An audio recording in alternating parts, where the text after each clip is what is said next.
Баянхонгор аймгийн Байдраг суманд төрж өссөн Адья Цэндаюш гэдэг хоёр сайхан хүний хоёр дахь хүн болж төрсөн. Тэгээ Баянхонгор аймгийн Байдраг сумын 10 Байдраг ахлах сургууль гэж 10 жилийг Байдраг сумдаа дүүргээд 1999 онд 10 жилийн төгсөөд шууд Улаанбаатар хот руу нүүж шилжиж ирсэн. Миний хүү Баяр Магнай бол багын ер надтай хөдөлгөөнтэй, дуу шуу сайтай, багаасаа л том баг гэхгүйгээр улсуудтай яриа хөөрэй хийж явдаг юм сайхан хүү.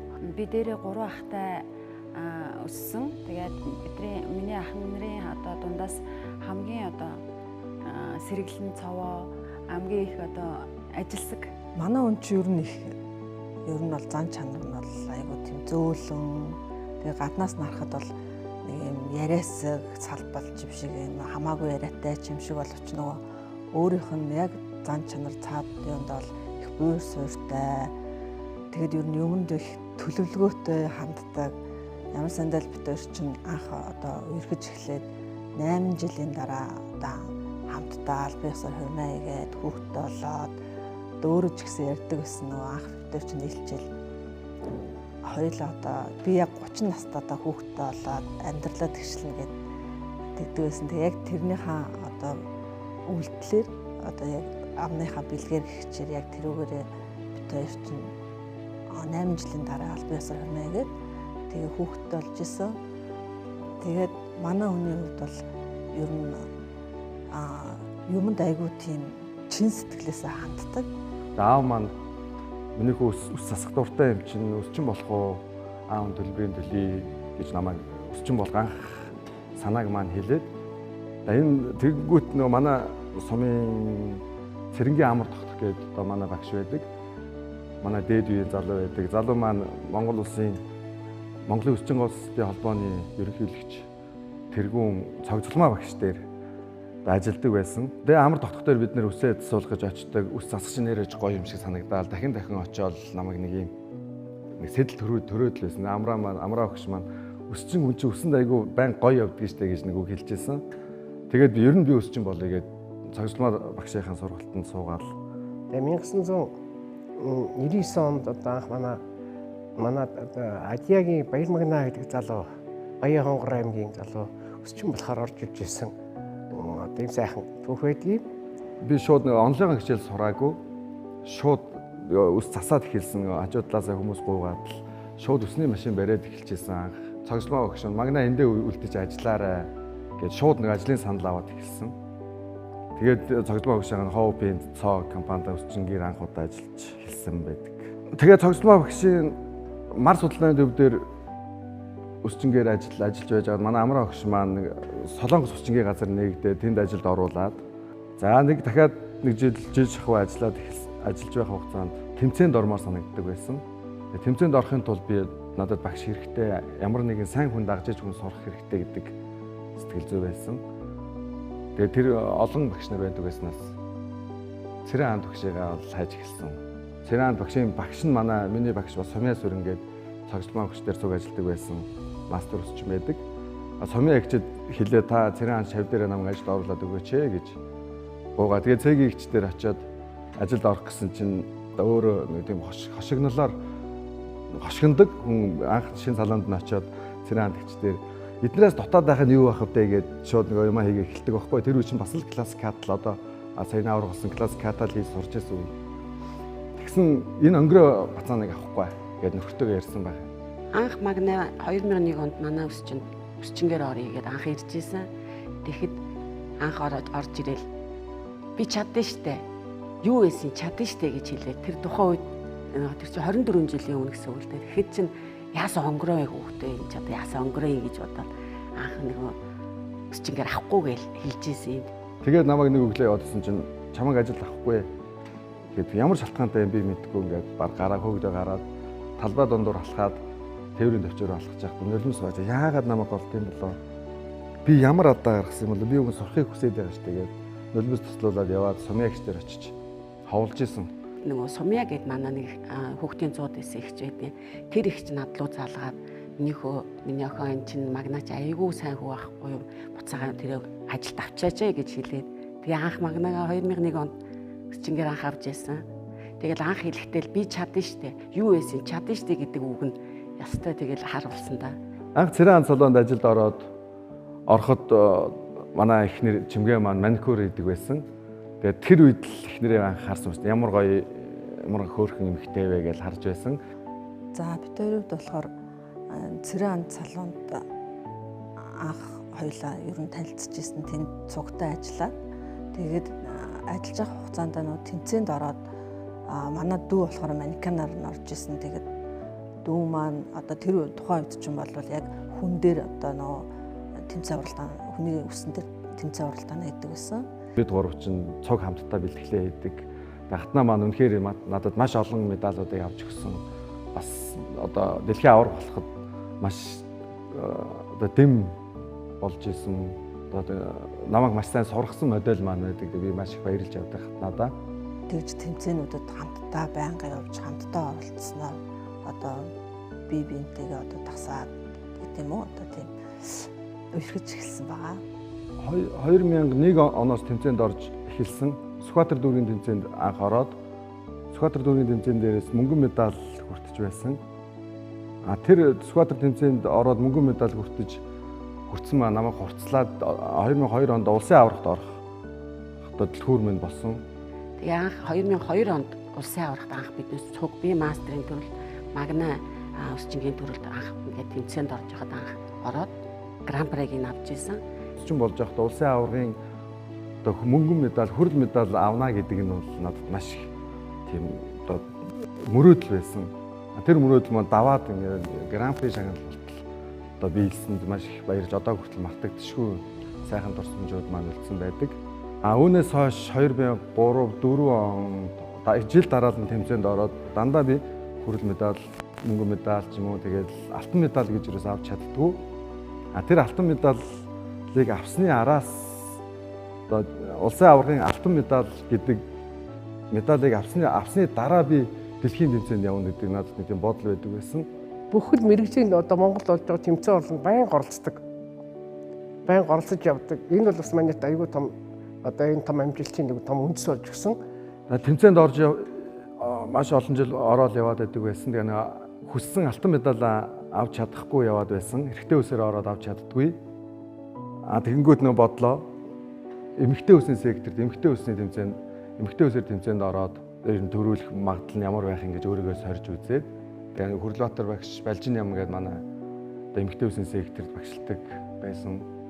Тэр хоёр дээрээс одоо сургалт аваад тэр хоёроо заалгаад 18 онд эмэгтэй секторээр бэлдэж тэмцээнд орж исэн. Тэр жилээ бас одоо нөгөө нэг авах гэдээс алтан медаль дахиад авч чаддаг мөнгөн медаль авчдгийг. За одоо дахиад би бэлдэх хэрэгтэй юм байна. Дахиад би сурах хэрэгтэй юм байна гэд. Тэгээд тэрнээс хойш заа тэгвэл эмэгтэй үсээ бэлдээ, эрэгтэй үсээрээ бэлдээ гэд бэлдэж эхэлсэн. Яг гоо энэ хугацаанд одоо миний дүү төрсөн дүү Амгалан баяр маань өсчин болсон. Би ирээд ахыгийн дуур дагаад ах маань өсчингийн сургалтанд суулгаад өсчин болоод ахыхын шав болсон. 9 оноос эхэлж намайг дагаад өсчин болсон.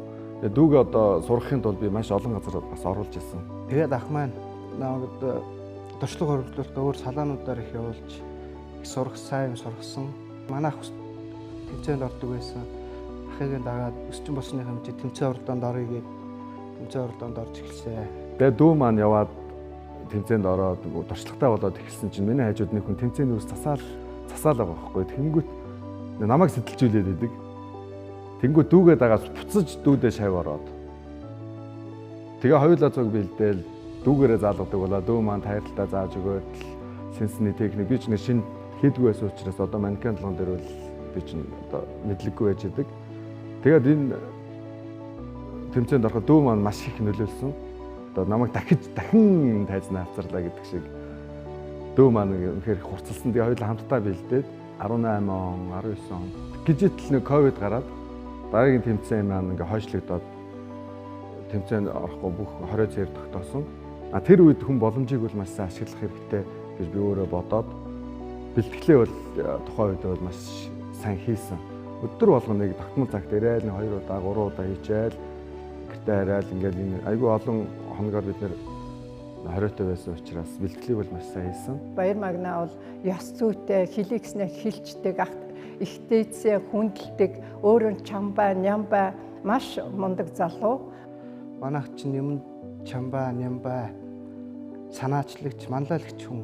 Улсын аваргынхаа алтан медалыг авахын төлөө маш их хүсэж мөрөөдөж байсан. Тэр маань 2022 онд улсын аваргын алтан медаль, үндэсний аварга Эрдэнэт тулсан тэмцээн дээрээс 2 алтны мөнгөн медаль аваад тэр үе яг үнэхээр нэг юм дэлхийн аварга болсон юм шиг санагдчихсан. Ягаад тэгэхээр маш удаан жил би хүсэн хүлээжсэн медаль. Зарим одоо орчин үеийн залуучууд бол анхны тэмцээнд ороод шууд алтан медаль авчиж шээ. Тэгэхэд энэ алтан медаль яагаад надад ийм удаанаар ингэж ирэв гэ би одоо өөрөө боддог. Тэгэхээр би тэр болтол маш их хичээж ажиллаж байсан.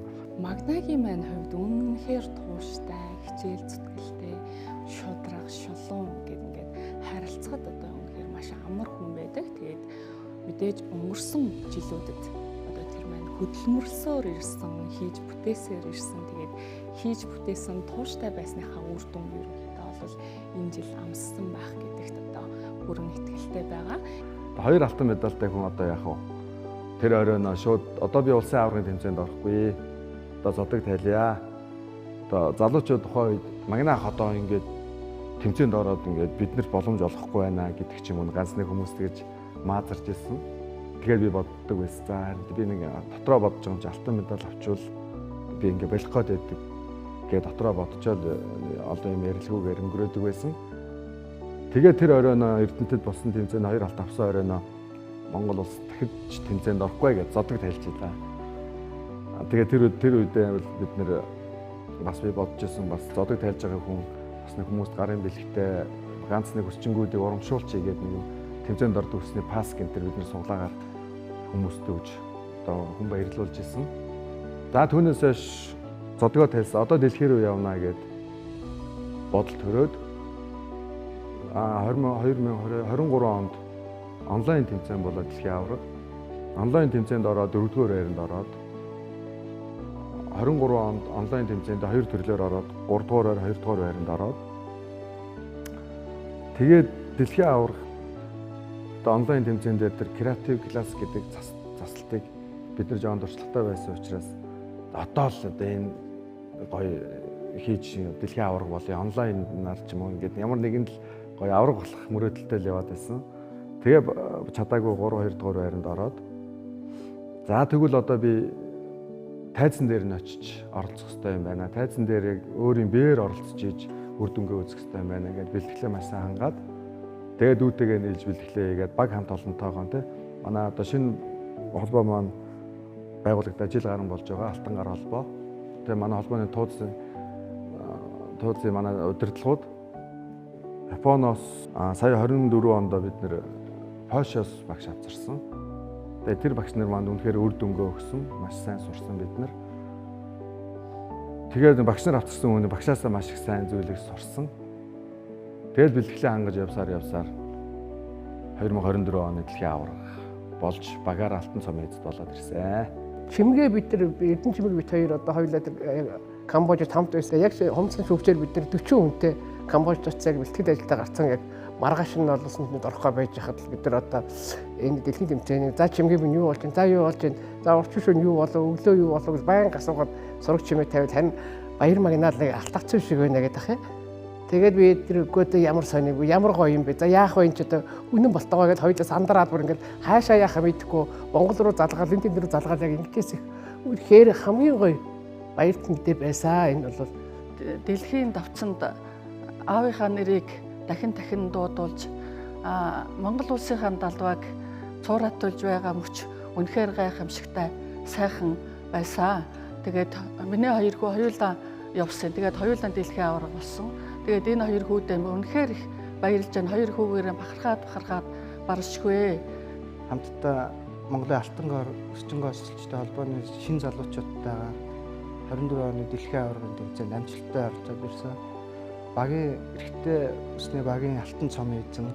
Тэгээд манай мөнх насан маань классик педийн мөнгөн медаль, би классик төсөлтийн тусгай бариудтай, ах маань алтан медаль, классик төсөлтийн алтан медаль эзэмсэн. харахаараа үнэхээр бахархдаг. За магнам гэх юм бол одоо яалтчгүй классик креативын дэлхийн аварга болох зайлшгүй хүмүүсийн зайлшгүй Монголын бас урдаа барьдаг шилдэг үсчдийн нэг байгаа. Яагаад гэж нэг бол 2000 оны ихэнх үеэр бол одоо яг улс хотын тэмцээнд бидний үеэс төрүүлээд бас аваргалж исэн маш сайн мэдрэмжтэй юмыг айгүй хурдан тусгаад авчдаг. Тэгээд дээрэс нас юм өөрийн гэс нэг юм сэмбэр байдалтай. Тэр бүгдээс нь одоо яг тэр засалтыг бол хийхэд маш их түлхэж болж идэг. Тэгээд 2024 онд дэлхийн аварга болсноор сая 2025 онд одоо Италийн Милан хотод одоо шүүгчдийн семинар дээр очиж одоо дэлхийн 53 орны 500 гаруй оролцогч тренер, шүүгч, дасгалжуулагч нар холбоодын дарга нар цугласан семинар дээр одоо өөрийн дэлхийн аварга болсон үзүүлбэрээ одоо бас хийж үзүүлсэн.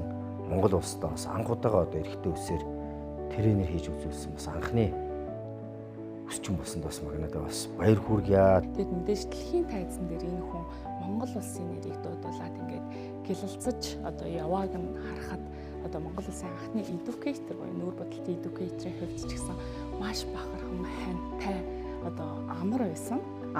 Дэлхийн аваргын юуг одоо цомыг бүр Гран Притэй одоо Ирландтай 2 давхар алтан медальтай ингэж тэрж ирнэ гэдэг бол өстой үнэхээр хэлхийн аргагүй үнэхээр гайхалтай ийм одоо бүтээлийг хийж гаргаж ирсэн. За тэгээ энэ бол одоо зөвхөн хувь хүндээ биш бүхэл бүтэн Монгол улсын нэрийг дэлхийд гаргана гэдэг бол өстой маш их олон жилийн хөдөлмөр, олон жилийн одоо төвчээр хатуу жил байна гэсэн үг. Ахын минь хайртай хань Эрдэнэ чимэг эгчтэй баярлаж талархаж байгаагаа илэрхийлье. Тэгээд Тэнгэрийн оронд очсон хайртай аав том ах угна ахаа өмнөөс ахта гүн талархал илэрхийлээд баярлаж байгаа хаа гэж бодож ин. Тэгээд ахта хайртай шүү. Тэгээд дэлхийн аварга болсон магнадаа дахин баяр хүргэе. Шаваараа маш их бахархаж байгаа шүү гэдгээ. Яа. Өшөө боловсрох, өшөө цаашаа бүр олон сайхан амжилтуудыг авчид өшөө Монгол орныхаа нэрийг гаргаж, өшөө олон өөрсдөө шавнарыг бий болгож өнөөдөр над шиг ингээд одоо шавнараараа бахархаж суух ийм сайхан бас амьдралын зам цааш зөндөө байна гэж хэлмээр байна. За тэгээд баяр магнагаа дэлхийн дэвжэн дээр Монгол улсынхаа нэрийг гаргасан маш том тренер болоосай гэж өрөөж байна.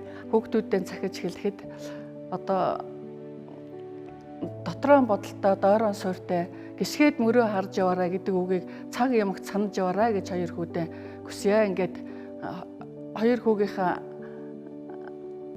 эрүүл дэнг сарвал сайхан, дөвшин сайхан, сэтгэлийн амар амгалан эдэлж явахын үзээтэй сайхан эрүүлгийг дэвшүүлье.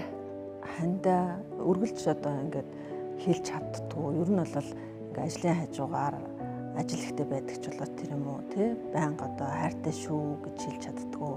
Чандаа маш их хайртай шүү. Чи минь бол бид гурийн төшөг тулгуур хайр халамж бүхний дээд юм шүү. Чандаа маш их хайртай шүү. Манайын ажил бол маш их хүч хөдөлмөр их шаардсан ажил. Өдөржингөө зогсож гараа маш их ажиллаж тийм амар хэцүү ажлыг хийдэг. Тэгээд дээрэс намайг гой сургуульд явуулахын тулд бас намайг жаргалтай байлгахын тулд маш их хөдөлмөрж ажилдагт нь би маш их баярдаг. Аавдаа маш их хайртай шүү. Миний урилгыг хүлээж авч хүрэлцэн ирсэн хайртай ээж, ах дүүнэр, хамаатан садан, найз нөхөд, үйлчлүүлэгч та бүгдтэй маш их баярлалаа гэж хэлье.